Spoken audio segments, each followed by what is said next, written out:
Hello guys, welcome back to our channel. If your Samsung dishwasher is showing the OC error code, it's a clear sign that the unit believes there's too much water inside or a potential overflow condition. This can stop the cycle immediately and prevent the dishwasher from running again until the issue is resolved. You might not always see water spilling out, which makes it confusing, but internally, the system is detecting a level higher than expected. This can happen due to drainage problems, excess suds, or even water remaining from a previous cycle. The dishwasher is designed to pause as a safety measure so it doesn't risk leaking or damage. Instead of assuming a major fault, there are a few precise things you can check to clear this error quickly.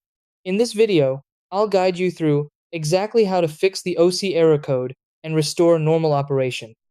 Try these. 1. Turn the dishwasher off and unplug it. 2. Remove any standing water from the bottom of the tub. 3. Check for excess foam caused by too much detergent. 4. Inspect the drain hose and ensure it is not blocked. 5. Verify that the dishwasher is level and not tilted forward.